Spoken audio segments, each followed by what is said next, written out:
Hey everybody, welcome to another video review. It's been, I know, quite a bit of time since I posted a video review. My explanation is going to be kind of weird. I think the reason I haven't been doing it is because I've been playing a 6-year-old PlayStation 4 video game launch title called Killzone Shadowfall. It launched with a PS4 6 years ago. For those of you who've looked at some of my Killzone Shadowfall YouTube videos, you'll have heard all of that. So I won't go into it here, but the bottom line is I'm trying to do something really special in that game in terms of achieving something really special. And in order to accomplish that, I have to sort of finish the whole game on the hardest difficulty without dying and without using any health pack. So if you know anything about video games, you know that that's kind of difficult, and it takes about 4 hours per try. And so for the past 2 to 3 weeks, I've been trying. So you can do the math. If it takes me anywhere from 2 to 4 hours, if I fail, right, I haven't succeeded yet. But if I succeed, or if I come close to succeeding, it's going to be a 4-hour time commitment that leaves very little time to do video reviews. But with this piece that's come in just yesterday, I decided that was what was enough to break me from my latest video game obsession, to set things up and to do a review, and a review hopefully worthy of this piece. Most of the time when I do reviews, like I said in the previous one when I did the Cyclops versus Sentinel, I usually just like to kind of do a shortcut. Again, this is not what I do for a living, so there's just a certain bar in terms of quality I can't get above. I'm doing this on a iPhone 10, sort of jury-rigged on a chair, so I can get this view. I don't have multiple cameras, I don't have post recording, editing, all these things to make it really good. And so I am kind of happy in a way that there are other channels, like for instance Jen Mid's channel, or Mr. X's Extreme channel, where they really do love love their pieces, sort of love the hobby as much as I do, but they kind of have the time and also the energy to give you much better, I think, quality videos, so you can really see things a bit better. Especially Mr. X, who collects a lot of the same. He collects a lot of things, but within what he collects, he and I do share a lot of the same pieces. So you have an opportunity to see those pieces in a lot greater detail. I especially enjoy how he takes stills and he edits the stills into the video where he talks about it, and he has this really nice grading system which breaks down his thoughts rather than me kind of rambling a bit more. And so the differences in those reviews are mainly just kind of personality and how each different person talks about the piece and the things that each person sort of focuses on. So I'm glad that there are channels like that out there. And for me, it is a little bit low tech, a little bit quick and dirty. So normally I just take the phone, I just basically use the phone, put a little bit of a backdrop to hide as much of my kitchen as possible, and I just basically kind of shoot the video, showcase details, and talk about it. In the past, I would take different things, like if you see some of my older videos, I would do one run through or several passes without the flash on, and I would do a few and then I would do passes with the flash on, and I would edit the two videos together very simplistically. Just because I thought that with flash, it would show you a bit more of the detail, but I've gotten since even lazier than that. I don't even bother doing that. And mainly just because I feel like the flash shows you a lot of the minutia of the sculpt, but it kind of destroys the subtlety of the paint, and I didn't feel like the effort or the time was worth doing all of that. So now I mainly just shoot under sort of natural overhead lighting at night. And it's like a very long-winded preamble, because the reason I like to do that is because obviously if I don't show you myself, then I could be very casual. I could be in my pajamas, I could be in my underwear, whatnot. You never see me, and it's very quick to just come down from my bedroom and, spend 15-20 minutes or however long I feel like chatting up the statue, talking about it, and then we just basically stop, upload.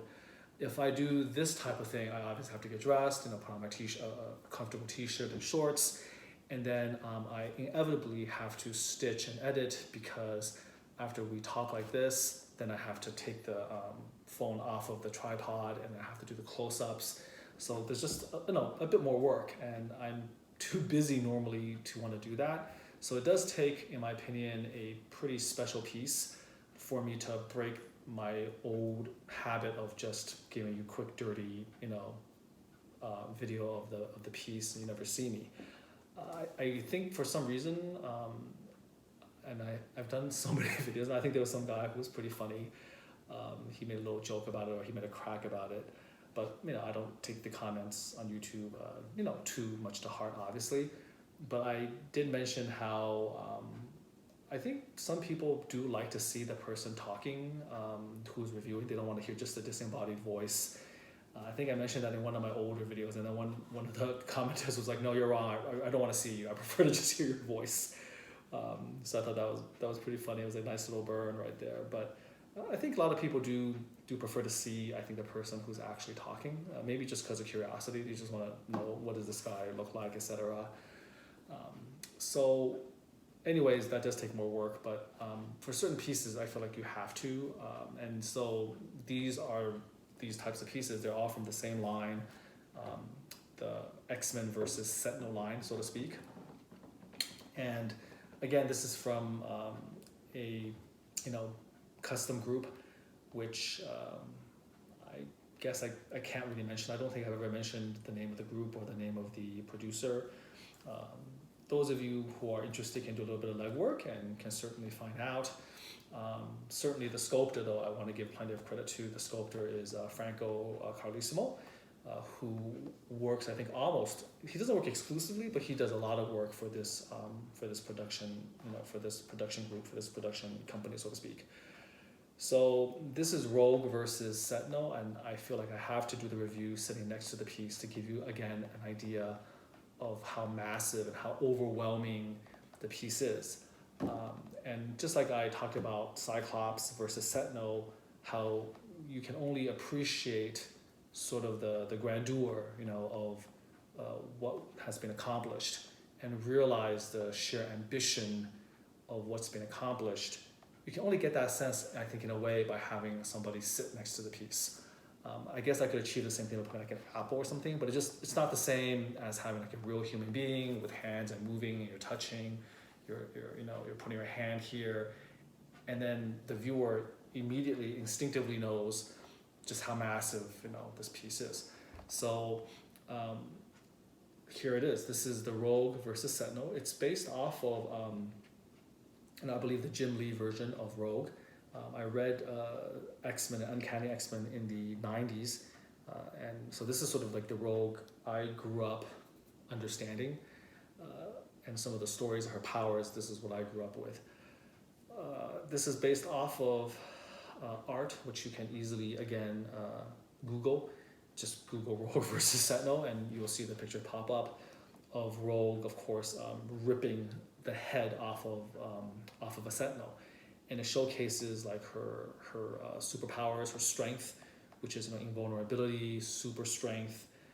So I didn't see the control art first, but a picture of a render of this piece was kind of floating around on the Facebook groups. So again, for those of you who may not be sophisticated or experienced in how statue production works, almost all statue sculpting, I think in, like, say, the last couple of years, are being done digitally, just because there's just so much versatility in digital sculpting. You can do things with, you can do things on the computer using those digital tools and programs that would be very, very, I think, time-consuming and difficult to do with your hands. And so I think all like big businesses like Sideshow, Prime One, XM, a lot of the custom groups, all the sculptors that work for these companies they're churning out in terms of the money that the salary they have to make in terms of business. I think they're doing all their work digitally, and there are a few people out there. Among them, I think Aaron Ray Perez is the first name that kind of pops into my mind, who's still very traditional. He works out of Mexico. He still does things with his hands, and he is an amazing, phenomenal sculptor, and obviously legendary sculptors of the past generation. And it feels funny to say that, but when I mean past generation, I'm talking about maybe like 90s again, 90s, early 2000s, like Tim Bruckner, Claiborne Moore, Randy Bowen, those guys who sculpt with their hands, traditional sculpture, are still remarkable artists. They're legends in the field. And some of them, they got older, they retired, or they went to work for the companies. I think Claiborne went to work for Diamond Select, for instance. And they have very strong feelings about digital versus hand sculpting. Even some of the older hand sculptors, like say Will Harbottle was a hand sculptor, and then when he was working with Sideshow, over time he switched to digital sculpting as well, and now I think he employs mostly digital. There's strong feelings about that. There's certain, I think, from the older sculptors, there's a certain bias or this feeling like real sculpting should still be with your hands, and there's a feeling that almost like digital sculpting is almost like cheating to some extent. And that's a controversial topic, which I'm not qualified to delve too deeply into because I don't sculpt. But I will say that I think some of the pieces that we're seeing now, I don't think would be, I don't want to say possible, because obviously anything is possible from the hands of a master, like say Claiborne or others I've listed. William Paquette, for instance, as well, is another gentleman who sculpted quite a bit for DC Direct. I don't want to say it's impossible, but I think it would be impractical to create some of the pieces that we're seeing now, certainly at the speed with which they're being created. So Franco, for instance, is I believe purely a digital sculptor, and he does some amazing work. So in essence, getting sidetracked with the whole digital versus hand sculpting thing, when you create a statue, what typically happens is you have like a producer, like the producer for this group, and this person sort of creates, has an inspiration, has a character, a pose, and he communicates, he or she communicates with the sculptor, and in this kind of collaborative effort, they create an idea, and then the sculpt is then created digitally, okay? And that's what we call like a render. Almost always, I think the render is going to look a little bit better than the actual thing because it's just more stylized, everything's perfect. So there was a render of Rogue versus Sentinel that was floating around, the Facebook pages, and it was about 2 years ago, 2018, early 2018, late 2017, and it was floating around, and when I saw it, I was just completely blown away, completely just struck by what I saw, like just the sheer ambition and the sheer just inventiveness of it. Because again, I hadn't seen the actual control art, but it seemed to me, at least, to sort of perfectly showcase what Rogue was about. Remember when I talked about what's the essence of Cyclops? And so when I think about Rogue, I'm just turning the piece around so you can appreciate it from all different angles while I talk. So those of you who don't want to listen to me can at least appreciate the piece, its glory. So when I think about Rogue, usually Rogue's power set that's most commonly depicted is her sort of super strength and vulnerability, and then of her flying, okay?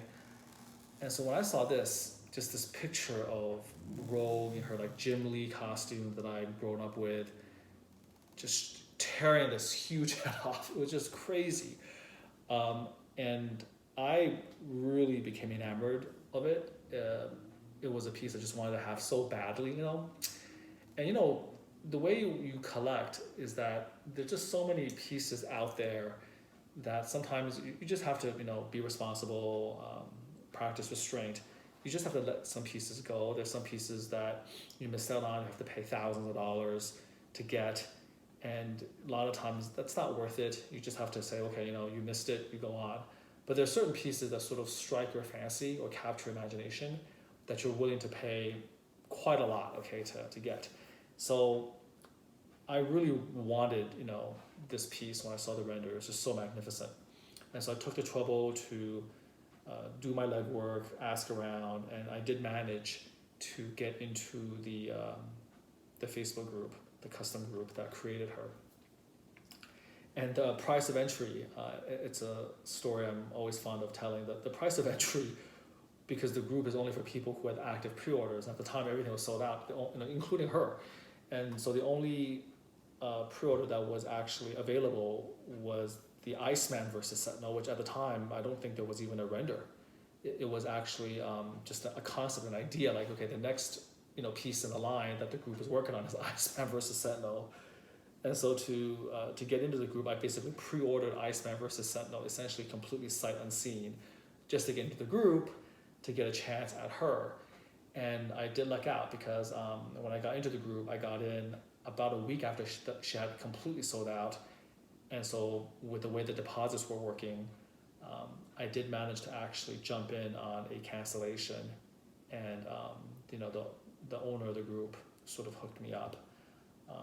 Something like this is probably pretty impossible to do now because this group's projects have gotten so popular and the price point so high that it just doesn't make sense anymore. Basically, nobody, first of all, cancels because that would be the stupidest thing in the world. Rather than canceling, you find whatever you need, you do whatever you need to do to pay the money, and then you basically get the piece and you just flip it, for a profit. Almost all of the pieces that come out of this group appreciate very, very rapidly.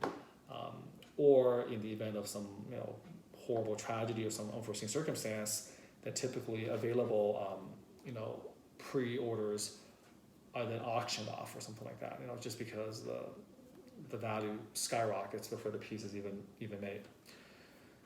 So I did get it, and that was 2.5 years ago, and it took 2.5 years for her to finally be in my hands put together in front of me.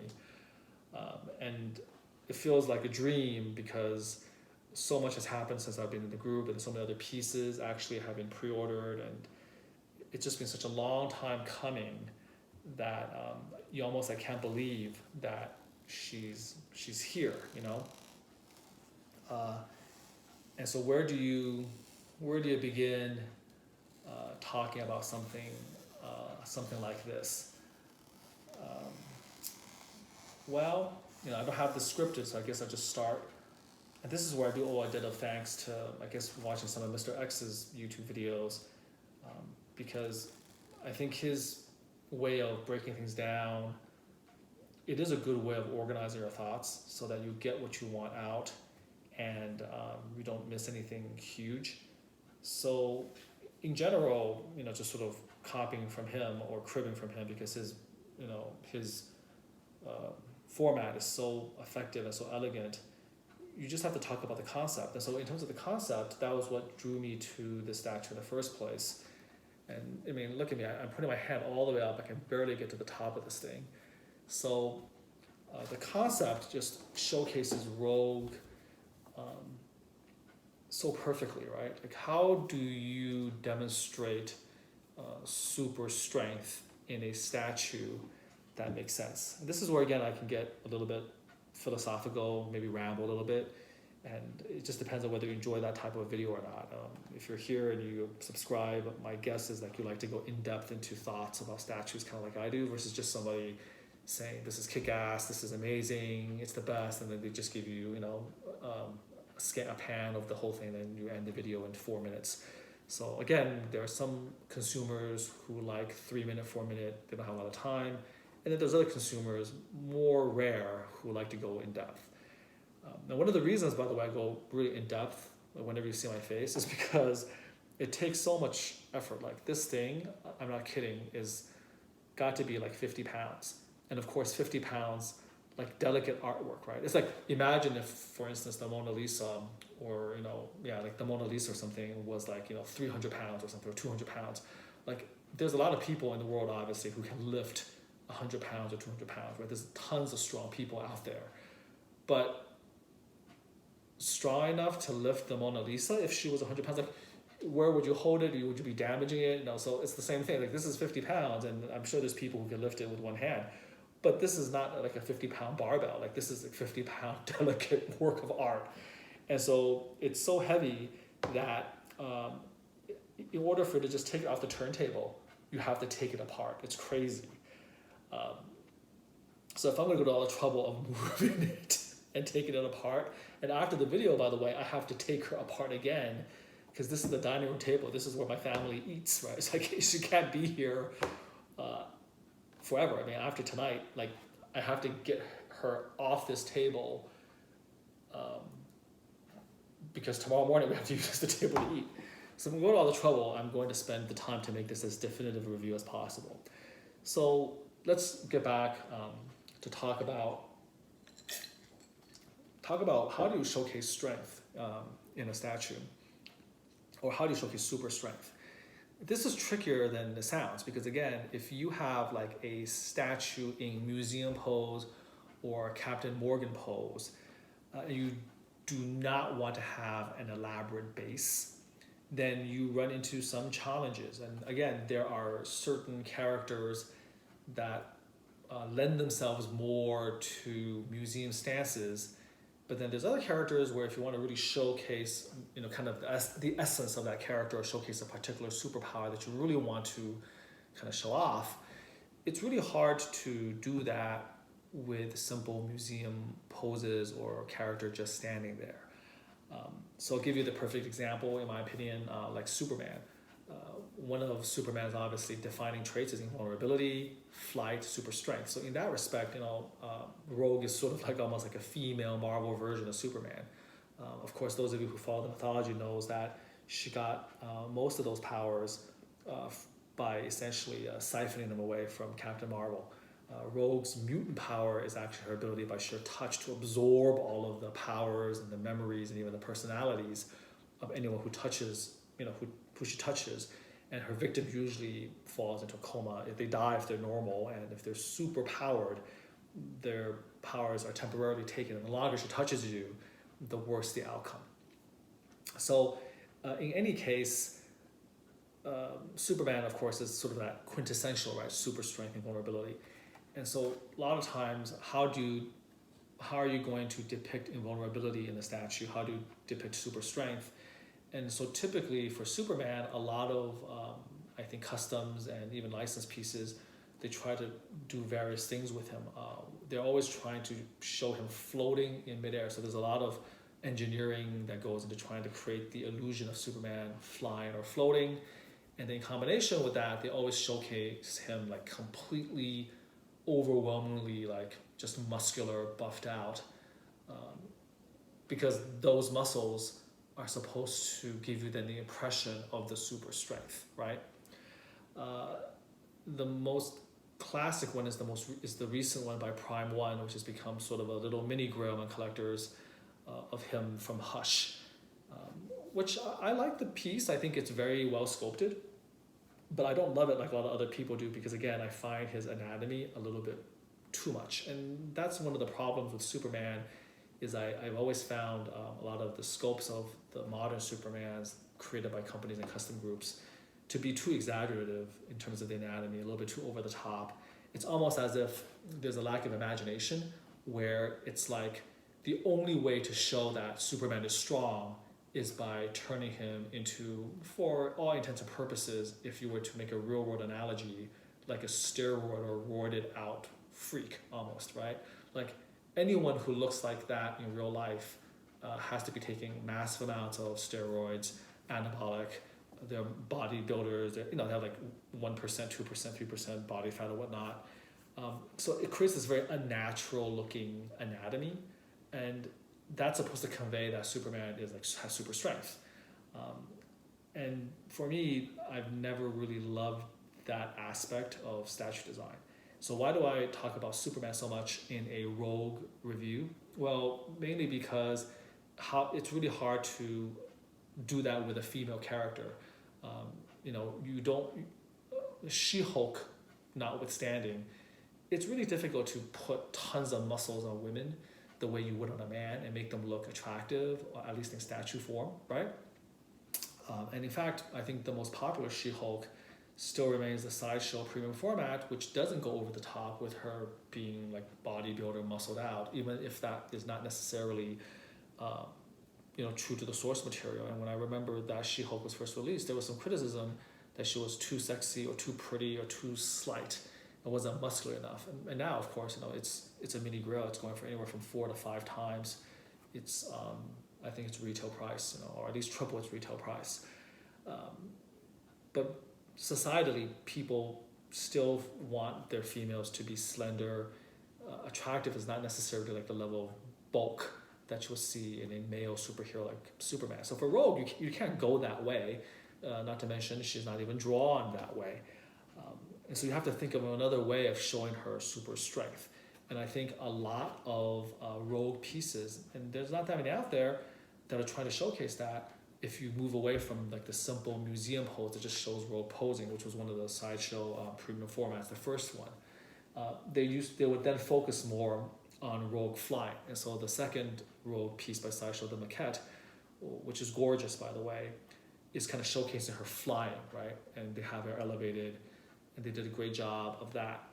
But if you want to show Rogue with her super strength, then what better way than this? And the only way to do that is to sort of make her in the middle of this overwhelming diorama, right? And that's what we have here. So I guess the producer then in this case took inspiration from the control art. A lot of times the ideas come from his mind almost, right? He takes inspiration from what's out there, from comic book covers. He takes inspiration from what's been done before, and then he of course puts his unique spin on it. But for this one, though, there is control art, and I have to tell you that the render, like what he put together with Franco, is, in my opinion, much superior to the control art. And you'll see that if you were to Google that. The control art has a beautiful concept, but it doesn't have a lot of detail. And so Franco went in and really went the extra mile with the detail of the inner circuitry and all of that. So when you look at this piece, just the idea of her, there's that age-old debate: does the base take over the statue, right? And in this case, when I'm looking at her, I have to say, I don't think so. I don't think that the base takes over the statue, because she is like front and center in the middle, and it's very obvious that she is the one who is sort of instigating the action, and she's the one who's causing all this destruction. And I think that the base and the diorama around her sort of accentuates her power and her strength. And so in this case, even though she's in this thing, she's just like literally ripping it up, I don't think that the base dominates her, for instance. Okay, so just taking a look here. Now, when we talk about, again, the design, such a unique, amazing design, you also have to understand the engineering that goes into the piece and the challenges of doing this, because the idea behind this, the conceit, is that she's flown in or done some destructive thing. She's somehow gotten underneath the Sentinel, and then just using her sheer strength, she's ripping the head right off. In order for that to work, obviously, you have to create a situation where her hands are right underneath the Sentinel. And this top part here is, it's heavy. It's obviously supported by the neck, right? The neck that's in the middle being stretched off of the Sentinel itself. And so when they designed it, I think that they created this remarkable illusion. The illusion is that she is the fulcrum, and she is the one where all of the weight and the force is on, because she's obviously the one that's actually driving her hands up and basically, muscling the head off. So the idea behind this is that she's the one that's actually holding the statue, but of course, like all great magic tricks, that's an illusion. She's not the fulcrum at all. She would collapse from the weight, and the weight of this entire Sentinel has to be supported by this part right here. I'll turn it around, by essentially the neck. This neck here, this heavy piece, is actually supporting this gigantic head, and that should be obvious. But understand that it takes great, kind of sculpting genius in order to create that illusion and to play with the idea of where the weight is and where the mass is. And so going into that, we can then talk a little bit more about the sculpt. So starting with the actual Sentinel, it's just like amazing. You'll be able to see a lot of the details when I take the phone off the tripod and show you. But you can see all of the little tiny circuitry, all of the little bits of metal, that's just sort of, the broken pipes, things that are shattered, these things here that are wires. You really get a nice sense of the metallic spine being ripped asunder by Rogue. And just like with Cyclops' optic blast slicing through the hand, you get to see all of the little tendons, the little metallic tendons, the metallic bits and pieces. You see that same sort of metallic anatomy, of course, now applied to the head and the neck, okay? So that's great, great detail. The base, of course, is sort of the upper chest, or maybe the cervical inlet, you would say, of the Sentinel himself. And then another great thing is that obviously as the head is being lifted up and torn off the spine, it's stretched. And so you can see all of the metallic versions of the vertebra, of the vertebral bodies. You can see that anatomy, but with a metallic slant to it. And you can see it from both the inside as well as the outside, right? So it's almost like the spines of an amphibian or something, or of a lizard. But this is sort of gives you again this illusion of the neck being stretched to the point where the head's ripped off. So the Sentinel itself is fantastic. The head is huge. I mean, this head, just sort of like I wanted to stand up here. So standing up, like me standing up on the kitchen table, this is still almost to my cheek. And so this Sentinel head is overwhelmingly huge. It's like gigantic. The head itself is bigger than my entire upper torso, okay? So that gives you, again, a accurate representation. I think, in Sideshow, this is like a homage, right, to the seminal work that Sideshow did. I would say, wow, close to, was it 10 years ago? Close to over a decade ago, when they did their X-Men versus Sentinel line. And the first piece of that was, of course, Cyclops and Colossus. And Colossus has one hand, and then you have the Sentinel head on the hand. But that head is a little bit undersized, It's nothing like this. And this kind of showcases truly what, if you basically accept no compromises. If you start off with Rogue in a clearly quarter scale size, and she's clearly quarter scale, comparing her with like Sideshow's Rogue, they don't cut corners, they don't try to undersize her, so clearly she's quarter scale. And then you create the hand or the Sentinel head to be in scale then with her, you have to have the size. And there's no company out there, no custom group who really have the guts to do something like that crazy, because of the cost and because of the logistics of it. They shy away from that. And so you'll see a lot of versus Sentinel pieces out in the community, but those Sentinel pieces always feels a little undersized, right? They always feel a little bit tinier maybe than they should be. And why not? That's not a knock against them, because look at the consequence. If you want to have a true in-scale Sentinel versus a quarter-scale figure, you have something that's almost like impossible. It's almost like it's impractical, right, for most normal people to display, right? So you'll see the details of the Sentinel. This is a true quarter-scale Sentinel head. If you blow this up 4 times, you can, imagine it being the size of a room almost, right? Which is what a real giant robot would be.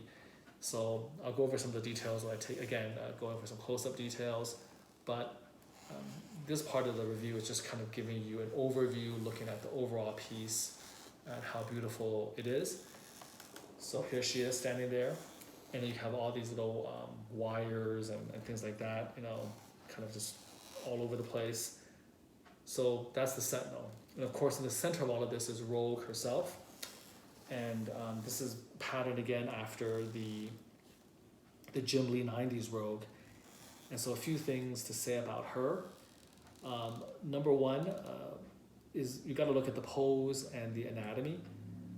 So one of the things, again, that's so striking about the piece, so it's not just a matter of like Rogue sitting there ripping the head off. So everything about it is already pretty awesome, right? You have the concept of her ripping the head off. You've got the great detail of the Sentinel head itself. You have all of the inner detail of the metallic, wires and ripped up, all the wonderful anatomy, the illusion of, strength and pressure. All of that is great. But the thing that holds it all together, which is the reason why I say that I don't think Rogue is being overshadowed by the diorama or by the base, is that herself as a statue is so remarkable. And those who follow my channel, I'm gonna take a little drink here. So those of you who follow my channel know that I really love statues in motion. I love statues doing things. I tend not to gravitate too much toward simple museum poses. I have a lot of those from earlier in my collecting career, but I tend to shy away from them because I feel like the challenge is in depicting the human body in motion. Okay, that's the big challenge. And you have very few statues that are in motion because they're so hard to pull off, right? And this is where I feel like Franco did just a phenomenal job. I mean, words fail me to some extent. Like, what's the best way to describe it? Like, is spectacular underselling what Franco has achieved, because he took the art, which is kind of very stylized, and it kind of shows what she's doing, and then he took that and he made it like crazy. He made it amazing. You look at her anatomy, and it kind of just, the pose shows you or gives you this illusion where, like, what would she have to look like to be able to exert so much force as to achieve something like this, to actually take a head like this and take it right off. And there is where you look at sort of the legs, kind of spread open. She has her 2 feet planted, on either side.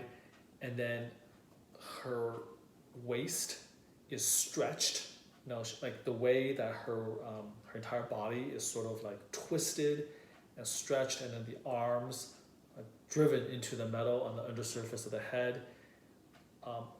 And of course, the way the jacket is flowing in response to the body underneath and how she's twisting, it's just gorgeous.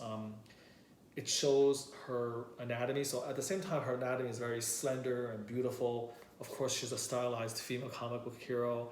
So she has like the skin-tight clothes, hugging her figure. She's very, very voluptuous, but not like, there might be disagreements there, but I don't feel like, say, overly so, not like ridiculously large boobs or breasts, but, full breasts, excellently delineated buttocks, anatomy of the buttocks here, which we'll show here.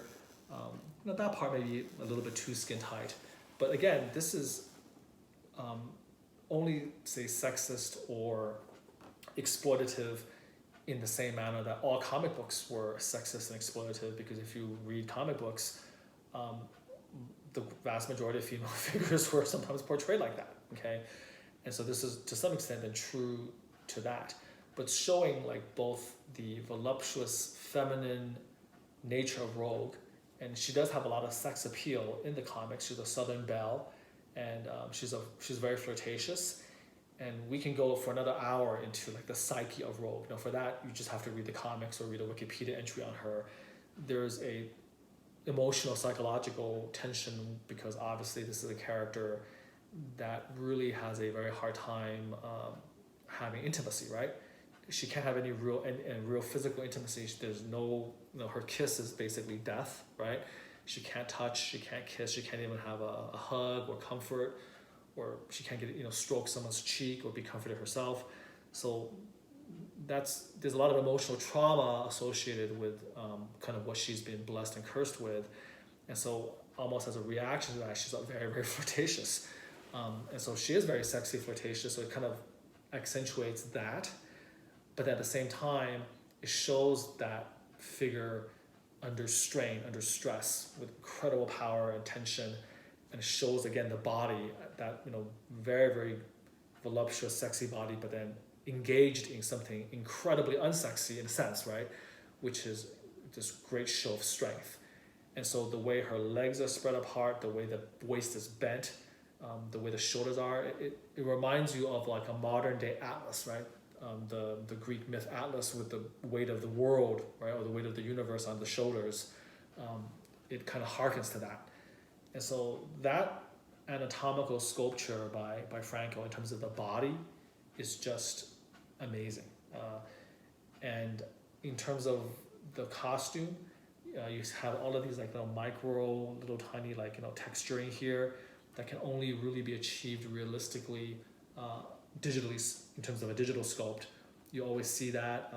It's almost like a calling card of a digital sculpt to showcase that. And that mesh, that type of texturing, adds so much to the costume of the character. Gives you so much.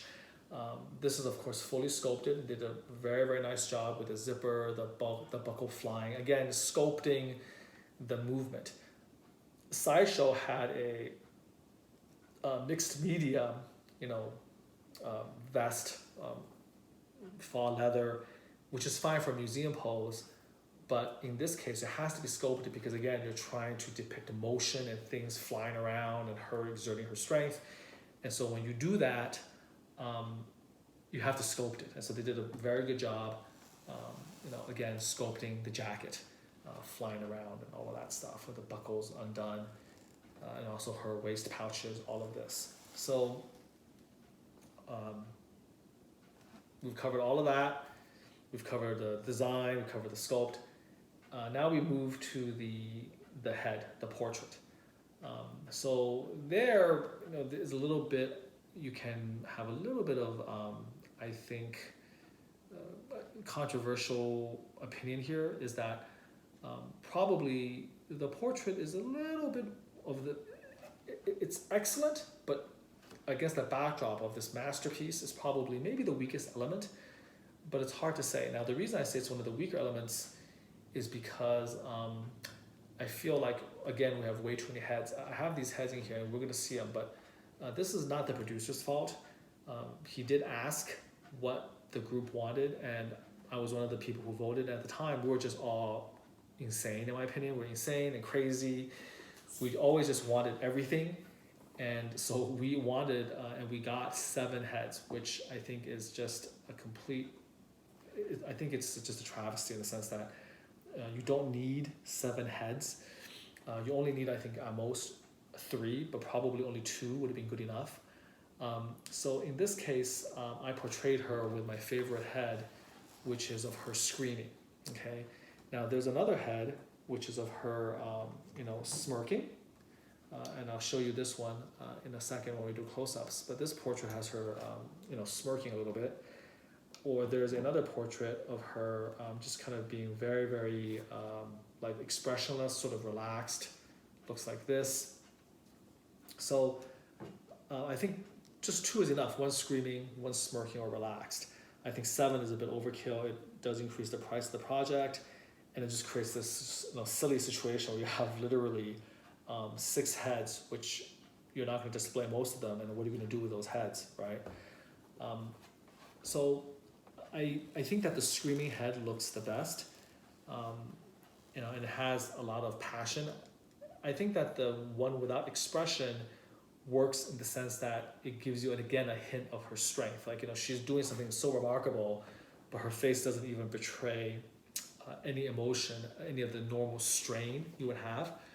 But I think in the context of the piece, to make her more relatable, I think that scream, which is not necessarily her hurting or anything like that, but the scream is just of her, sort of having that emotion come out, the battle rage or whatnot. I think it fits. I think it's a great sculpt. It's a beautiful face. I know that there's going to be some criticisms about it, and there'll be a lot of very immature comments. But looking at this thing, I think it's an excellent face. And when I look at all these portraits, I like almost all of them. I think they're all very, very good. They display great subtlety in their expression. I think that the paint job can probably bring a lot more out. I still feel like Sideshow probably has the best portraits in the business. There's no shame being beaten by Sideshow when it comes to that. I mean, they have their little secret sauce. I mean, no company out there, in my opinion, has consistently bested Sideshow. It's like losing to Michael Jordan, right? There's no shame. Like I think Charles Barkley said, there's no shame to losing to Michael Jordan. The best have lost him. And so I think Prime 1, XM, custom groups, there's a lot of people who can't create that magic that Sideshow has. And the Sideshow doesn't hit every portrait out of the ballpark, but they do have an ability to create this very unique sort of a face, that's there. So I think the portrait is outstanding, but I think the Sideshow one probably a little bit better. But within this context, I think it definitely works. The hair is a little bit tricky. It's hard to make hair really, really good. And in this case, the hair might be a little bit better, but still, it's good enough. It's solid. And they're very clever in the sense that both them and also the companies are making the tendrils not not pure resin, so it doesn't snap during shipping.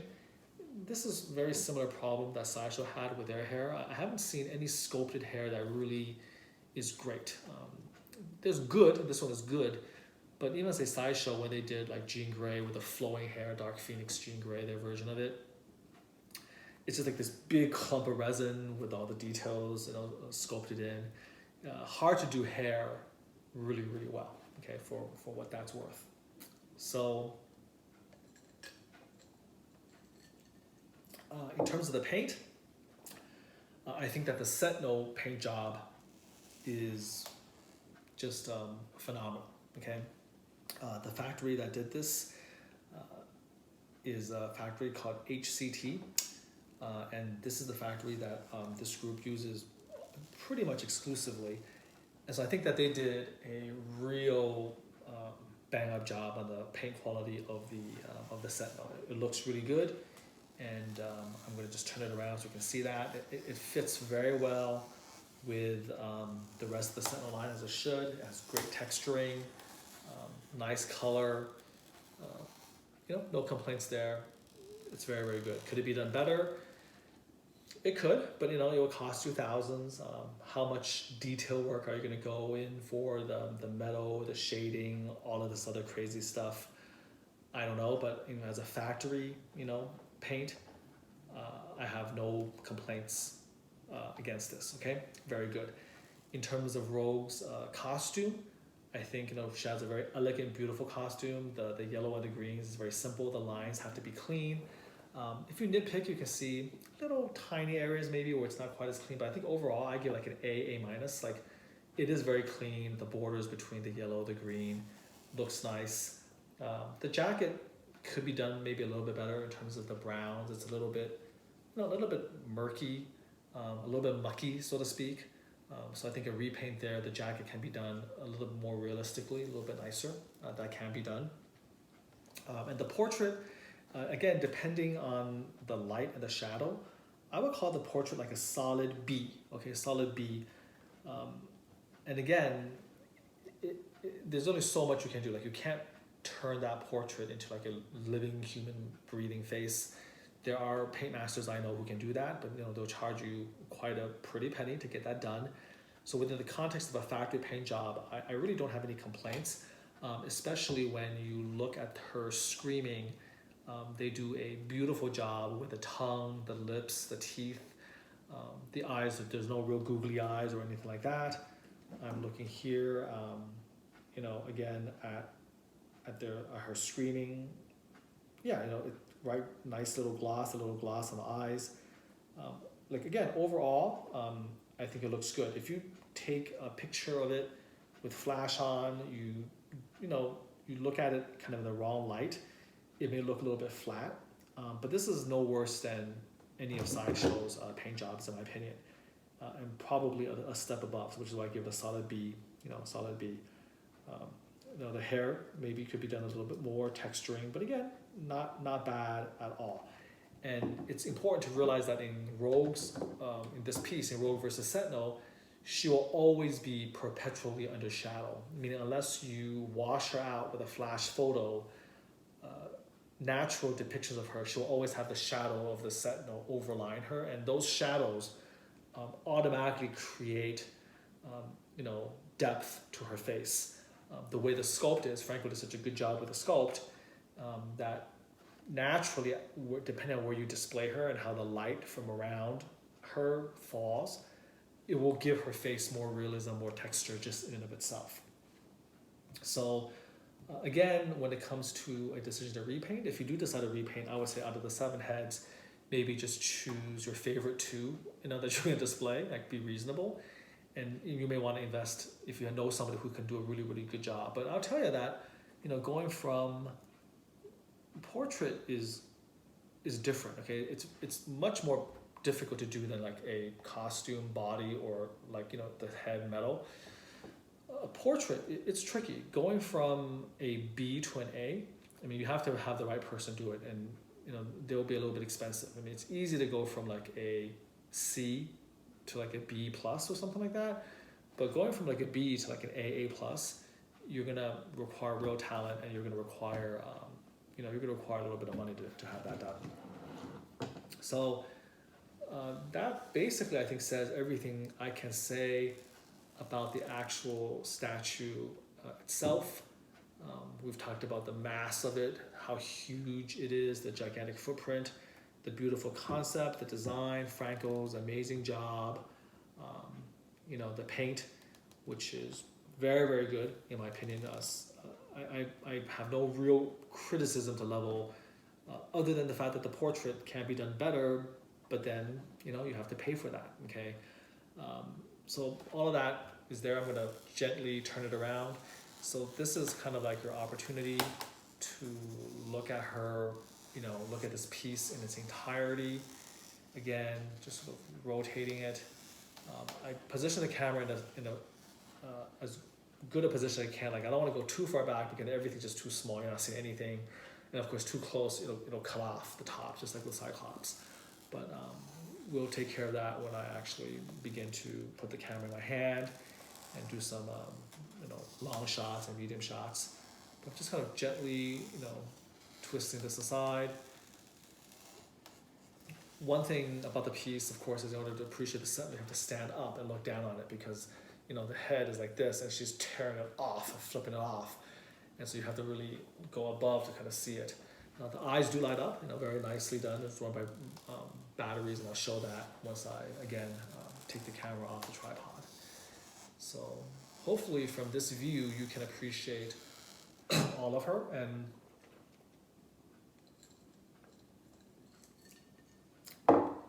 one of the nice things, by the way, is there's separation from Rogue and the actual spine of the Sentinel itself. So from here, you can appreciate again all of her. You can appreciate the space between her back and the spine. So that beautiful anatomy that Franco sculpted can be appreciated from all around. You can even see the adductors, that's straining from here on the inner part of her thigh, the quads, and all of that. You can appreciate. So that's some beautiful anatomy that's right there. it's just really excellent. Again, and you can see a little bit of the wrinkles of that kind of gives you a hint that's the suit. It's a very skin tight suit. You can see sort of the little wrinkles here and there. So even the wrinkles here, where the boots are. So all of this stuff, you can see that, this is like leather or something like that, leather. You can see the sculpture and how the sculpted wrinkles sort of give, again, kind of the illusion of her movement. So all of that, really, really impressive. So hopefully you can see her from head on, and then you see her sort of, again, off to the side. Again, you can see the side view right there. And I'm gonna turn around and give you a shot on the other end, right over here. Okay, so again, very, very nice piece. So now I'm gonna stop the video and I'm gonna cut, and when I cut, I'm going to go over the portraits, and then from the portraits, I'll start going to the details of the piece, okay? So from there, let me stop with my remote, and I'll see you after the cut. Okay, welcome back. So here we are. Let's look at these heads. All right, I guess the first head I should show is just the one that's actually on the statue itself. So here she is in all her glory. So this is portrait number 1 to 7. This is Rogue screaming, and it's kind of hard to get a real good, good view because she's getting shadow. But there she is. Very nice. I'm gonna move it a little bit so the light can fall on her. So I think this is a nice view right there. Good hair. Okay, so let's go to the next sculpt. So this is her. And again, bear in mind that I'm doing this under suboptimal lighting, but this is overhead lighting, so it's pretty good. Remember that the light can play tricks on you. So this is the same face screaming, but with a different hairstyle. So hopefully you can appreciate next to each other. It's the same screaming head, but the hairstyle is different. Was it necessary to create a whole separate head just for a different hairstyle when we can actually clearly see that most of the hair is going to be hidden because she is like literally underneath this gigantic Sentinel head? I mean, I don't know. At the time, obviously, we all wanted that. We were told by our producer that it would cost more money, but we were like, yes, we don't care. We want to do it anyways. So here's the third head, and this is with her hair sort of, instead of blowing back, it's hanging down. So this is I guess a hairstyle that Rogue has been known to have. There's not much to say about the sculpt. I mean, I love the screaming of the face. There's like so much emotion there. There's just so much intensity. I like it. This is, to me, I really, really like the screaming head sculpt. I love the detailing of the tongue. I mean, look at this thing. It's crazy. You can even see the uvula back there, right? It's like a nice, you can see the nice uvula, well painted, the tongue, the teeth. So we have, there you go, three heads that are screaming. So now this is again the same hairstyle with her hair kind of hanging down, but instead of screaming, she's sort of got this little smirk on her face. So she's kind of smiling a little bit, but not really, but she's got a smirk. So this is more like of this cocky, arrogant pose. So that's, that's cool. Nice to see. So I'm gonna put that aside.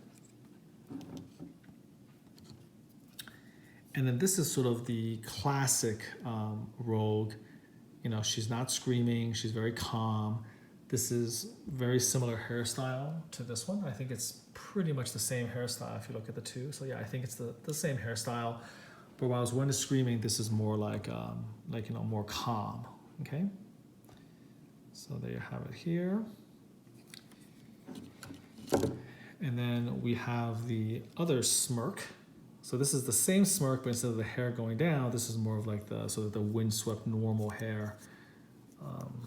So there you go here. So just comparing, you have,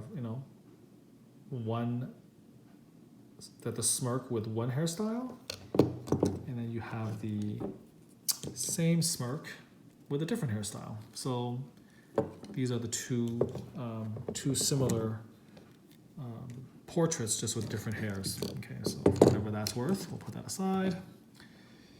And then the last portrait is unique. So it shows her snarling. So not screaming, but snarling. And again, with the classic sort of hair that's windswept, not the hair hanging down. So we have actually,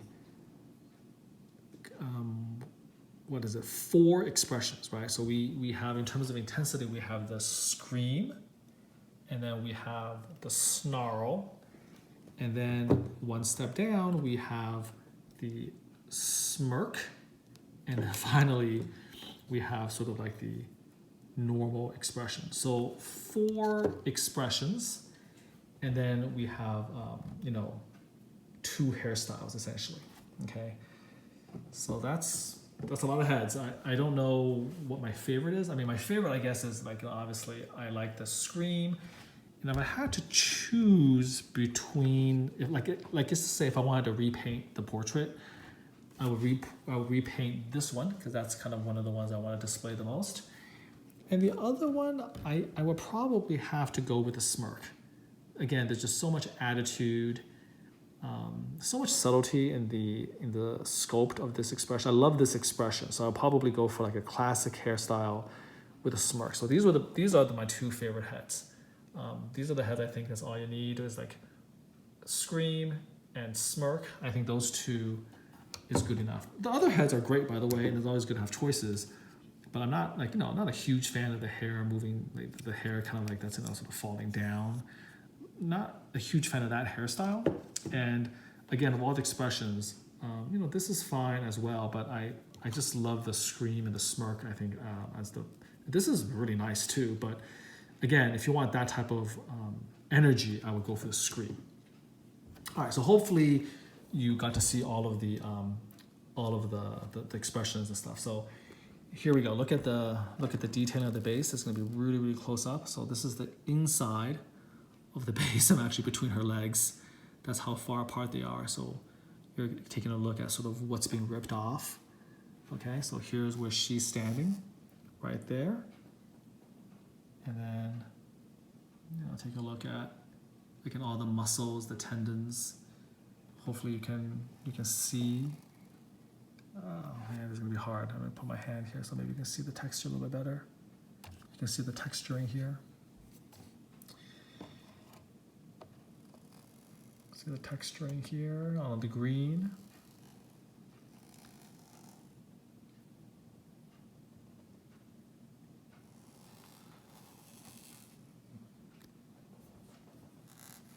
Here we go.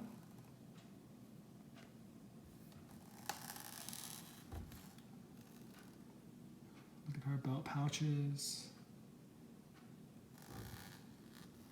Her backside. I think it's really hard to take a look at the body just because it's in so much shadow. Here's the size of this thing. I'm so close to it. But close up, hopefully you can actually appreciate again the detail, the sculpt, as well as the paint. The nice weathering here.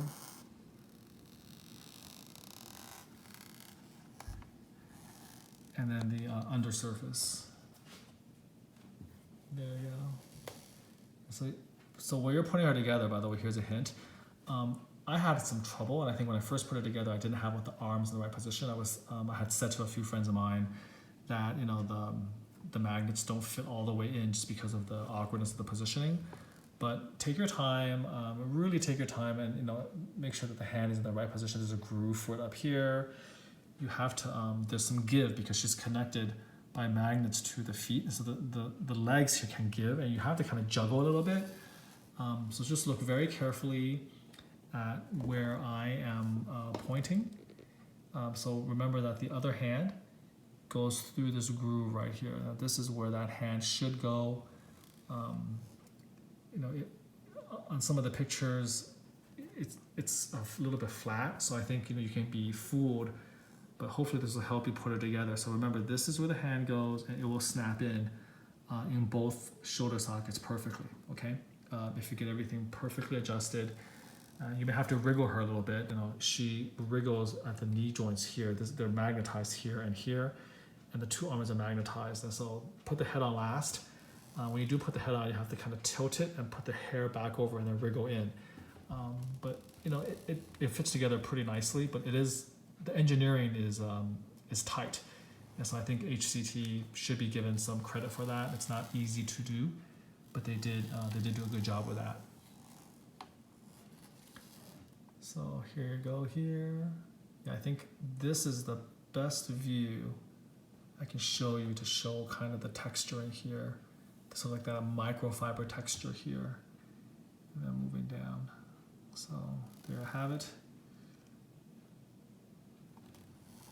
Yeah, just beautiful work in general. Now you know what I'm talking about, again, with like her legs, just the strain of the legs spreading apart and the waist tilted this way. And then you look at over here, the twisting motion, and then look at the back. And it's just like, you know, kind of like how her spine is twisting as she's like, you know, twisting this thing off. Just really, really good work. Well done. So now let me stand up. And then here, of course, is the actual Sentinel head itself. So now you can actually see what this thing looks like.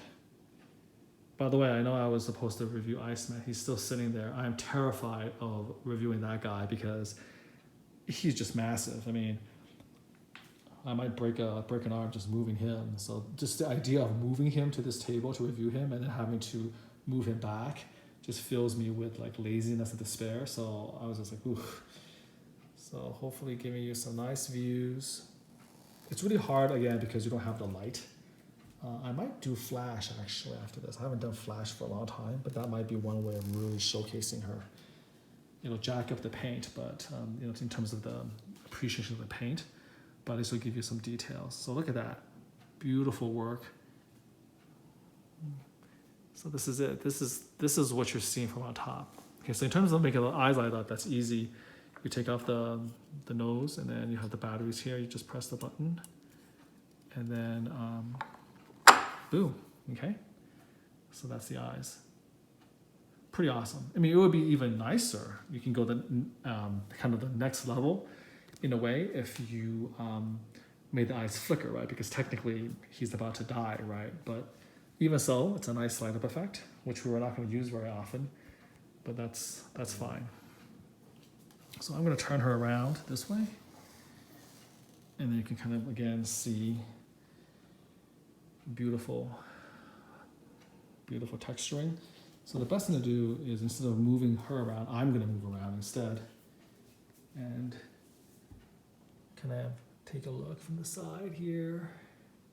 So this is like medium shot, right? So you had it from super close and then from really far away. This is kind of medium shot from this angle. So look at that. Look at how big this thing is. This is crazy. Again, look at her anatomy. Beautiful anatomy. Look at the back, the butt, the legs, waist, everything. I mean, you get so distracted by, I guess, the amazing sort of like just overall piece and the Sentinel, you forget that actually this is probably one of the better like rogue bodies ever sculpted, I think. So check this out right here. Yeah, this is a much nicer view from in front, the eyes. Again, taking a look at the eyes right there, lit up, and then moving it down, backing out. So this is kind of like a nice range, right, to see her right about here, and then get a little bit closer. Yeah, I think this is pretty good. You can see the light definitely falling on her, the right interplay of shadows of the overhead lights. Just a great job right there. So that's awesome, actually. I don't think I'll need to do the flash. I think enough light is here for you to appreciate that sculpt. So here you go. And then I'm gonna move her a little bit to the side. So again, be very aware of where that hand is, and it will lock in. You just have to fiddle with her. I didn't do it correctly, and I thought that there was a little bit of problems with the fitting, but that was my problem, not the actual design of the factories.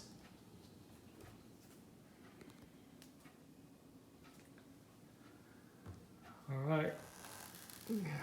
Was there really enough to talk about this piece for 1 hour plus? Probably not, but as usual, we went off on some, we went off on some tangents, some diversions.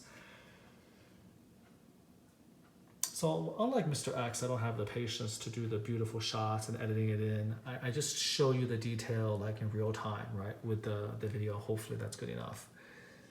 So I also feel like there's something to be said for more of like a dynamic depiction, meaning that you're not just taking tons of photos and putting together. Because even though those are great photos, I mean that means that the video review then becomes very similar to like a regular review with pictures, right? So I kind of he does it so, and Mr. X already does it so brilliantly, and other people do it so brilliantly. So I like to do it so that you're seeing the detail with movement. Just always looking. You can see the spinal column, the metallic spinal column behind her. Again, I want to focus on Rogue because she's just so beautiful. A beautiful pose, beautiful anatomy. Look at that. And then again, the fact that you can appreciate the back. That's designed so you can appreciate the back as well. Check this out. Look at the belt, very good.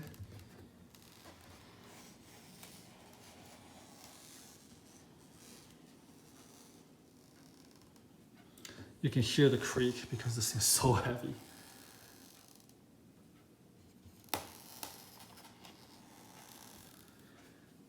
All right.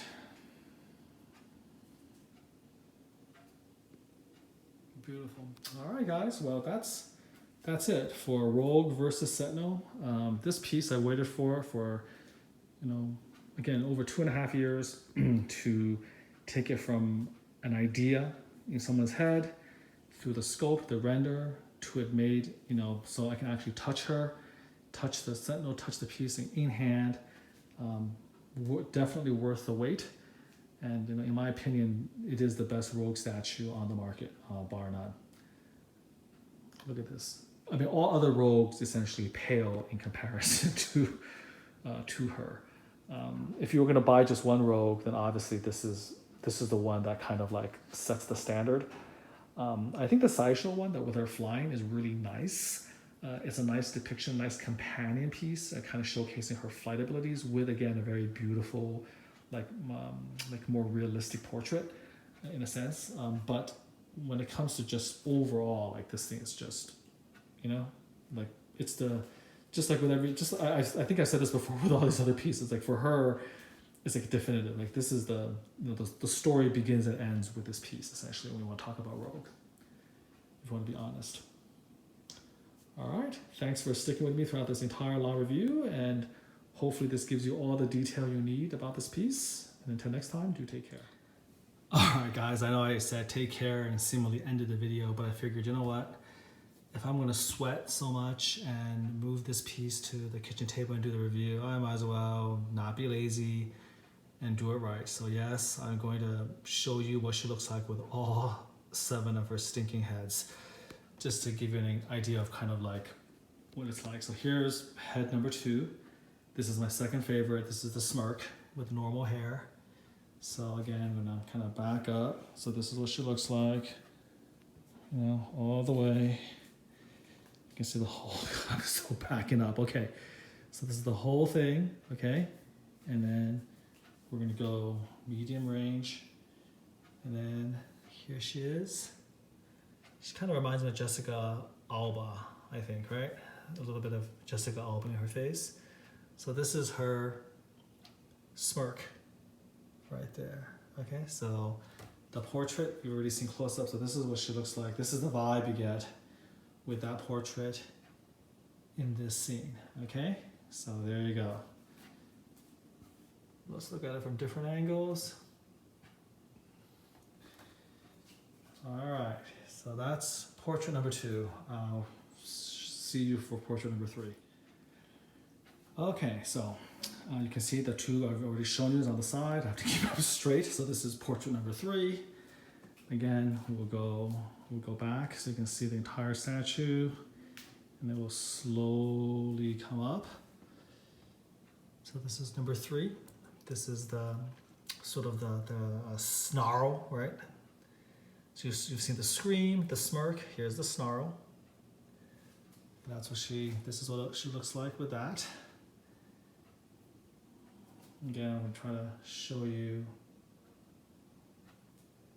Kind of go back and forth so you can absolutely kind of get a feel for the impression that she gives you with this portrait. Now, by the way, the portraits are not that easy to take on and off. She has a lot of hair and there's not a lot of space back there. You have to sort of tilt and rotate it into place. And luckily the hair doesn't snap very easily. I don't think it's like pure resin. It might be a little bit of PVC or whatever. But you might hear some uncomfortable sounding noises as you're trying to slide this thing in place. But fear not, it's good, okay? So anyways, that's head number 3. Let's go for number 4 here. Okay, so this is head number 4. We've had the scream, the smirk, the snarl, and now this is kind of calm rogue right here. Okay, so here we go. Let's go take a look at her. So, yeah, I mean, I guess that's why it's important. I guess it is important to put the head in the statue. It's hard to evaluate her just with like an isolated portrait. But now that I see her kind of, in the context of the entire body, this is not bad. I mean, this portrait's grown on me. I kind of like this one as well. So there she is, right here. This is sort of like the neutral expression. I like it. It's kind of like, very classic, calm.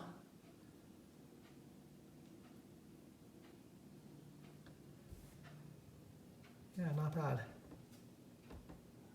All right, good. There you go. 3 more heads to go. All right. So this is the scream now, but with a different hairstyle. I don't know if this is actually the more classic rule. I mean, this might be actually her classic scream. It's the only difference is the hair again. The other one's hair is a little bit more, a little bit less, and this is kind of like more curly. But let me tell you, it was tough getting this head in there. There was so much hair in the background. You have to squeeze next to that bar. And then when you do that, you wriggle, the feet come out and everything is a little bit looser, and then you have to snap everything together again. But yeah, this is nice. Again, this is the scream, but with a slightly different hairstyle. And then I think this is the best way to kind of appreciate what the head does for the rest of the piece. So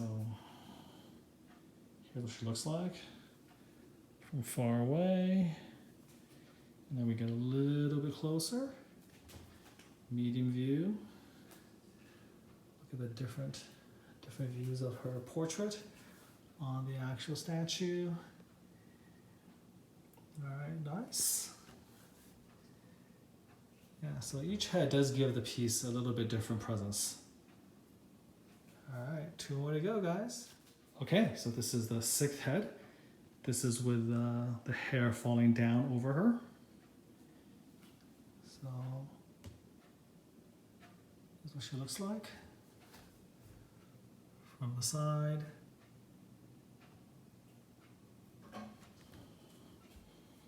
And head on.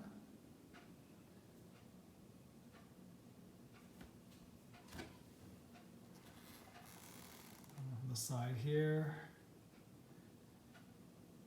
So yeah, I mean, I don't know how to feel about this one. I think I like the other hairstyle a little bit better. It's up to you how you like it, but that's what she looks like with this particular hairstyle.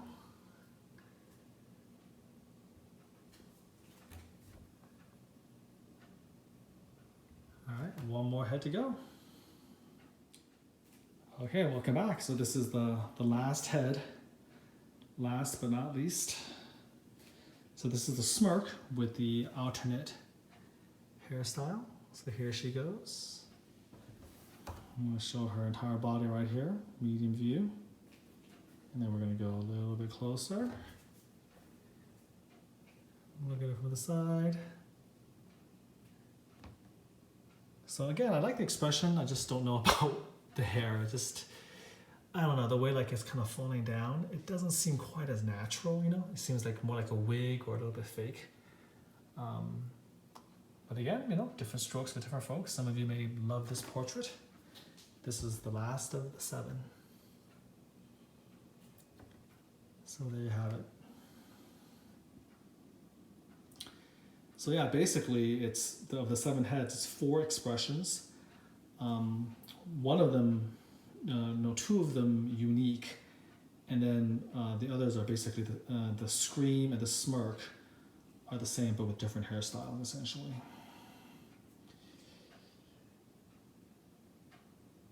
All right, very good. So you see the heads here, and you see the one last shot of this beautiful piece. So now, truly, until next time, take care. I hope you appreciated me actually switching all 7 heads out. So you have some appreciation of what each of those looks like in the piece. Okay, until next time, take care.